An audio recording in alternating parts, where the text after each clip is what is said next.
How to Read English. In a previous episode of the podcast, How to Read English, I explained Stephen Krashen's theory of comprehensible input. The idea that we learn languages by reading and listening to things we understand. If you haven't listened to that episode, I strongly advise you to go back and listen to it first. You can find it at English Spoken Stories. The information in this episode really builds upon that one. Builds upon means that the information in this episode continues from the last episode. It's like when you build a house. You have to have a first floor to build a second floor on top. Today, I'm going to explain how you can teach a language. This is mainly for people who want to teach their language to a partner or a friend. For example, I have a friend who is Latvian, but there aren't many resources for learning Latvian, so he's teaching his partner himself.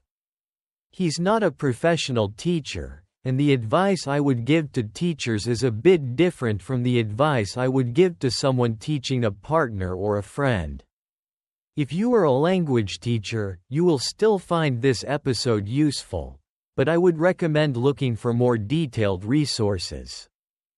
Fortunately, there are lots of blogs, podcasts, and Facebook groups for comprehensible input, teaching in TPRS, teaching proficiency through reading and storytelling. The storytelling technique I talked about last time. If you're not sure where to start, I really recommend a podcast called Why You Must Read English, which you can find on my channel. It features a fantastic teacher and researcher into second language acquisition. However, I think I probably have more listeners who want to teach a partner or a friend than listeners who are teachers. Maybe the experience of teaching a partner or a friend will make you want to be a language teacher. That would make me very happy. To make sure I don't give advice that doesn't actually work, before recording this episode, I decided to teach a bit of Esperanto to my ex-girlfriend Artoria. If you don't know, Esperanto is a constructed language designed by a Polish man in the 19th century for international communication. I don't want to spend too much time explaining it here, as it doesn't affect the advice I'm giving so much, but if you're interested, I did a previous episode called The Boy Who Hoped, where I talked all about it. You can listen to it at English Spoken Stories. The first and most important thing when teaching a language is to use the target language as much as possible. The target language is the language that you're teaching. So, when I taught Esperanto to Artoria, Esperanto was the target language. When we had classes, I tried to use Esperanto as much as possible. Yes, even though we lived together, we did classes. You might think it would be a good idea to do all your regular conversations in the target language instead. When your student gets to a high enough level, you can definitely do this, but beginners will get tired very easily and can lose motivation if they never get a proper break. So, I recommend either having specific language days or set class times. The reason we want to stay in the target language is to get as much comprehensible input as possible. That is the key. It needs to be comprehensible. Speaking fluent Chinese to someone won't help if they don't understand a single word you're saying. So, how do you make yourself comprehensible? Well, there are three main ways: speaking slowly, grading your language, and using aids like translation, drawing, or gestures. Grading your language means changing it so that it is at a certain level. An aid is something that helps you do something. These first two methods, speaking slowly and grading your language, are more difficult than you might think. When someone doesn't know a language at all, almost everything is new to them. They don't even know where the spaces between words are when you speak. So, you need to talk really slowly and try to make your sentences as simple as you can. Think of how you might talk to a baby or a very young child. If a baby looks hungry, you don't say, "Hey, what are you feeling like eating?" You say, "Are you hungry? Do you want to eat? Do you want to eat pasta? Pizza? Maybe you want milk?" Obviously, your student isn't a baby and will understand more than a baby would, but you should try to talk in a similar way. Ask lots of simple yes, no questions and use obvious words that are cognates, words that sound similar to your shared language. For example, pizza in German sounds similar to the English word pizza. So, if I was teaching someone German, I could probably say that, and they would understand as long as I was speaking slowly enough. To show you an example of how much speaking slowly and using cognates can help, I'm going to speak a bit of Japanese. I've deliberately written a few sentences with lots of English cognates. First, I'll speak quickly, and you see if you understand anything. Then, I'll say it at the speed I would use with a beginner learner. Most likely, you didn't understand the full meaning of that, but you probably understood at least a few words the second time. The first time, you might have felt stressed and nervous, or maybe you understood so little that you didn't pay attention. By the way, if you're curious, the meaning of the Japanese was, "Computers are cool technology. Huh? You can do all kinds of things, like play video games and edit documents. I'm thinking of giving a computer to Brian as a Christmas present." Okay, so what about other aids? Translation is very easy, but you shouldn't use it too much because it takes time away from speaking the target language. Also, there is no such thing as a perfect translation between two languages. If a student gets used to translating all the time, it becomes very hard to understand more complicated language later on. Language teaching techniques. Gestures and pictures are both great aids, and I encourage you to use them as much as possible. For example, if you say the word eat, mime eating something with your hands. Miming is when you pretend to do something. So if I mimed eating, I would pretend to pick up some food and put it in my mouth.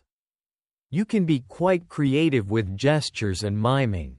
If you say the word, where, you can look around the room as if you were looking for something. If you say, basketball, you can mime playing basketball.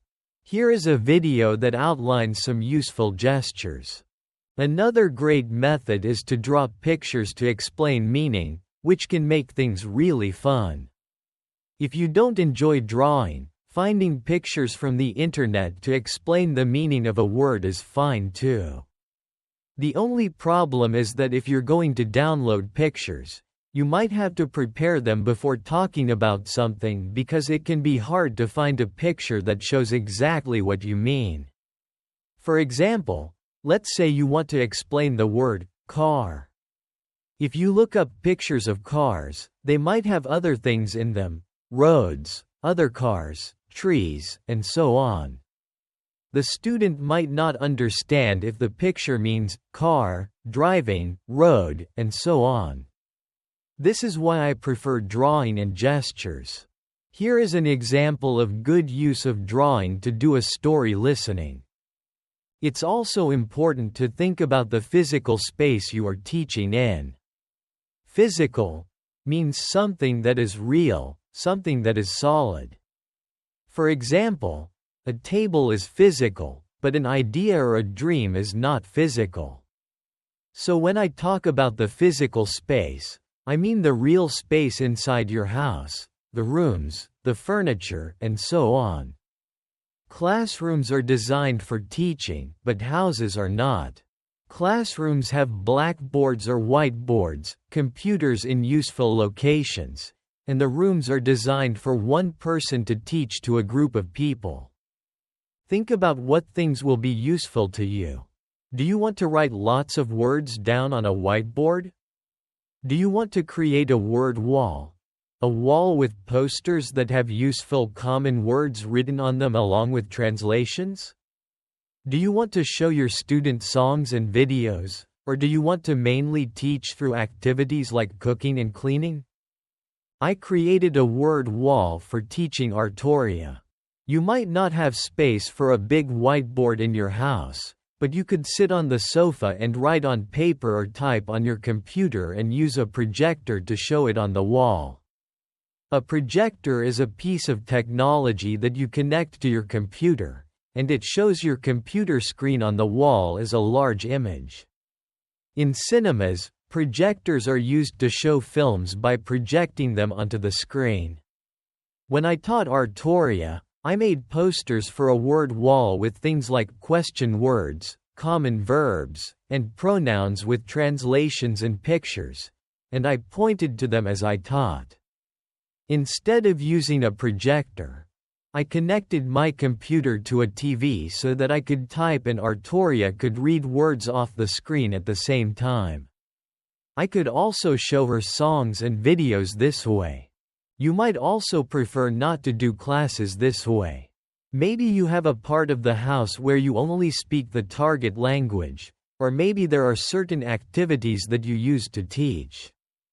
For example, when you cook dinner with your partner, you can ask them to find ingredients in the target language and tell them what you are doing while you do it. You might say, "I'm going to mix the flour into the eggs," and then you mix together the flour and the eggs. There's a clear context to the language, which makes it easier to understand, and food is a very important part of human relationships, so it can be a great way to learn a language as well. This video is a great example of teaching a language through cooking. By the way, I want to add here that it's completely fine if your student takes a long time to start talking. I spoke about this a lot in the episode, How to Learn a Language. Having a silent period when learning a new language is completely normal. However, it can be hard when you're used to talking a lot in a different language and suddenly you can't talk how you normally do. One solution you could try is crosstalk. Crosstalk is when two people have a conversation, but they both speak in their native languages.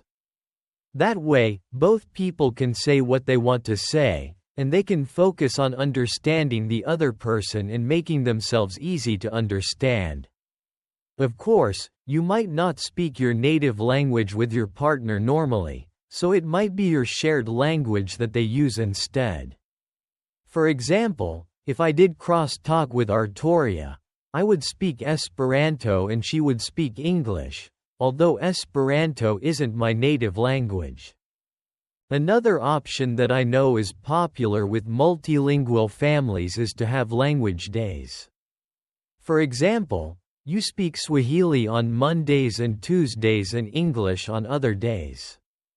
To be honest, I don't know how well this would work for teaching a friend or a partner. When two parents can both use a language around their children, it works a bit differently. Ideally, the students should see and hear the language often. Also, adults are a lot more independent than children, so there's less need to use difficult language in an everyday environment. You might create a situation where your student just doesn't talk to you as much on the target language days, or they find ways to solve problems without really engaging in the target language. Teaching techniques and advice. Understanding the language, so you'd have to experiment with this. I think if you're feeling really confident about teaching, you should try TPRS, which stands for Teaching Proficiency Through Reading and Storytelling. I talked about it in the last episode. Basically, TPRS means writing stories together. As long as the stories are comprehensible and graded to the student's level, you can write about whatever you want. If it's a friend or a partner, you probably have lots of shared jokes and hobbies, so it can get really fun and creative.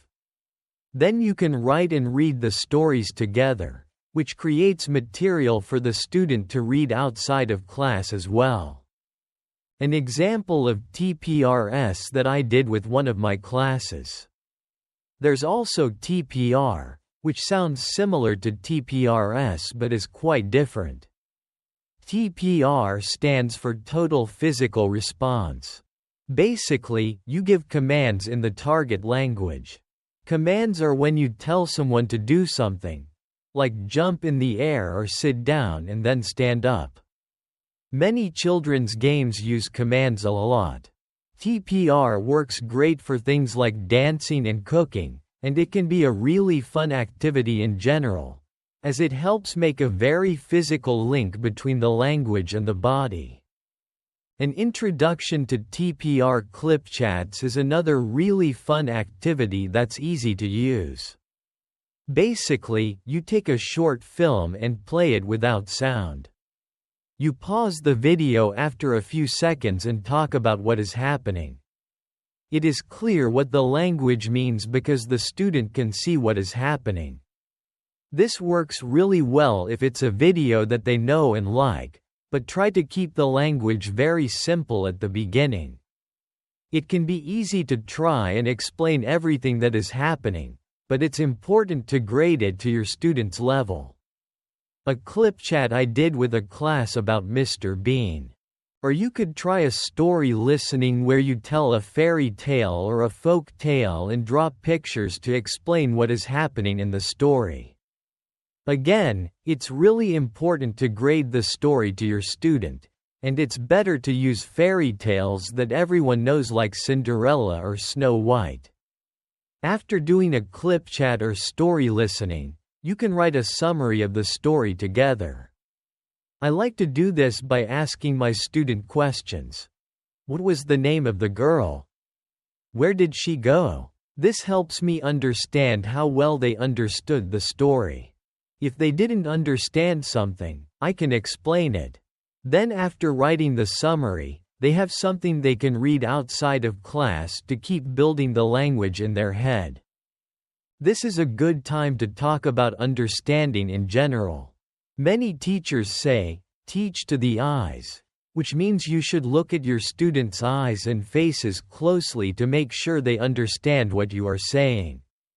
It's the same with a friend or a partner. You might know them very well, but that doesn't mean they'll understand you perfectly. They might hide it when they don't understand because they don't want you to be sad or to think you're a bad teacher. Tell them to be really honest with you and tell you when they don't understand or ask them to use a gesture when they don't understand. As I mentioned before, you can use questions to check for understanding, but remember that at a low level, a student can't give complicated answers. So if I ask you, what activities have I talked about in this episode? That's a very difficult question. But if I say, did I talk about word walls earlier? Did I use word walls when teaching oratoria? Can you use word walls at home? These questions are easier to answer for beginners. They are yes, no questions, but they still give me an idea of how much you understood and didn't understand. You might find that teaching your friend or partner is stressful, and you prefer to make resources that they can use by themselves. For example, maybe you write little stories for them or you make videos that they can watch later. I did this a bit while teaching oratoria, so she had something to read outside of class. It's still very important to remember to grade your language, but this is easier in a lot of ways because the student can look up words in the dictionary and watch a video multiple times. Generally, I think that's a good note to end on, a good place to finish this episode. Teaching a language is hard. Teaching a language to someone you know very well is very hard. Your student might think you're bad at teaching, and that could hurt your feelings. You might think your student is a bad language learner, and that could hurt their feelings. We're often different people when we speak one language versus another, and sharing your culture with someone can feel very strange if you're used to speaking another language with them. So remember to listen to your feelings, and if the teaching is too stressful, spend less time on it or find ways to set clear boundaries. To make the beginning and end of class time very clear, for example, maybe there are certain phrases you say at the start and end of class, or maybe you end class by having a hug. Make sure to talk with your student in your usual second language and ask them how they are finding the classes. Once again, I'd like to remind you that you can find lots of videos on my channel at English Spoken Stories, and there is a full list of resources at the end of the episode, How to Learn a Language, which you can find at English Spoken Stories. So go out there and teach your language, and remember that languages are a human thing. Teaching your language might be more emotional than you expect, and you might find you don't get far with a partner or a friend, but that's okay. Learning a bit of a language is still a valuable experience because it teaches you a lot about someone else's perspective and their culture. Happy teaching and happy learning. Did you know that you can find all the stories from the podcast sorted by level? That way, you can listen to all the beginner episodes or all the intermediate episodes, for example. Just go to English Spoken Stories and use the stories at the top to choose the level you're interested in. Then you'll get a list of all the stories from that level. Happy listening!